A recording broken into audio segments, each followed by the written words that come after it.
So guys, তোমরা কি জানো আমাদের ফ্রি ফায়ারে এরকম কম্বিনেশন আছে যে কম্বিনেশন দিয়ে তোমাদের অরিজিনাল স্কিল এক ম্যাচে 4-5 বারের বেশিও ইউজ করা যাবে। আর এই কম্বিনেশন ইউজ করে প্রতি ম্যাচে বয়ে নিতে পারবে। তো গাইস, এতক্ষণে ইন্ট্রো শুনে তোমরা তো বুঝতেই পারছো আজকে আমাদের ভিডিওটা কি নিয়ে। তো আর বেশি কথা না বাড়িয়ে চলো ভিডিওটা শুরু করা যাক।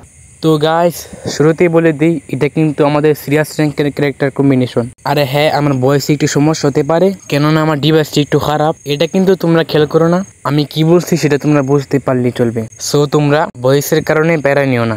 তো গাইস, শুরুতেই তোমাদের একটা পেট ব্যবহার করতে হবে, আর এই পেটের নাম হলো ক্যাকটাস। আর এই পেটের এবিলিটি হলো 100 ইপি দেওয়া। দাঁড়াও দেখিয়ে দিচ্ছি তোমাদের কিভাবে এই ক্যারেক্টার 100 ইপি দিবে। তো এখানে আমি বসে আছি, তোমরা দেখতে পাচ্ছ আমার হালকা হালকা করে ইপি বাড়ছে। তো কিছুক্ষণের মধ্যে দেখো আমার 100 হয়ে গেছে। আর হ্যাঁ, ইপি বাড়ানোর লিমিট শুধু 100 পর্যন্তই। সো এটাই হলো ক্যাকটাস পেটের এবিলিটি। তো আমাদের ক্যারেক্টার নাম্বার 2 হলো কাইরোস ক্যারেক্টার। আর কাইরোস ক্যারেক্টারের এবিলিটি হলো সেকেন্ডে 2টি করে ইপি দেওয়া। আর তোমরা কি জানো কাইরোস ক্যারেক্টারের এবিলিটি দুইটা, একটা হলো তোমাদের ইপি পারে দাও, আরেকটা হলো এনিমির আর্মর ভেঙে ফেলা। আর হ্যাঁ, তোমরা কিন্তু অর্ধেক ভিডিও দেখে চলে যাবে না, কেননা ভিডিওতে অনেক মেইন পয়েন্ট থাকে যেটা তোমরা মিস করে যাবে। নাম্বার 3 ক্যারেক্টার হলো তোমাদের মিগুয়েল ক্যারেক্টার। এই ক্যারেক্টারের কাজ তো তোমরা মোটামুটি সবাই জানো। তো যারা জানো না তাদেরকে বলছি, এই ক্যারেক্টারের কাজ হলো তুমি যদি কোনো এনিমিকে নকবাদ কিল করো তাহলে তুমি সাথেই 150 জিবি পেয়ে যাবে। তো আমাদের লিস্টে নাম্বার 4 ক্যারেক্টার হলো লুনা ক্যারেক্টার।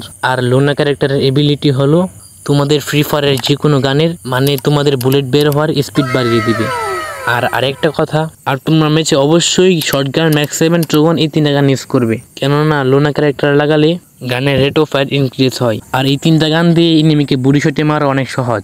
আর লোনা ক্যারেক্টার লাগানোর জন্য এই গানগুলোর রেট অফ ফায়ার ইনক্রিজ হবে, ফলে তোমাদের এনিমিকে মারতে অনেক সহজ হবে। তো আর কি করছো, যাও তোমার ওরিয়ন ক্যারেক্টার নিয়ে খেলা শুরু করো। তো গাইস, এটাই ছিল আজকে আমাদের ওরিয়ন ক্যারেক্টার কম্বিনেশন। আর তোমাদের সাথে অবশ্যই অন্য ভিডিওতে দেখা হবে। তো আজকের ভিডিওটা এই পর্যন্তই। তো সবাইকে খুদা হাফেজ। আর আমি পরবর্তী ভিডিওটা কোন টপিক নিয়ে বানাবো সেটাও কমেন্টে বলে যেও। আর তোমরা এই ভিডিওটার দ্বারা যদি একটু উপকৃত হও তাহলে লাইক, কমেন্ট, সাবস্ক্রাইব করতে ভুলবে না কিন্তু।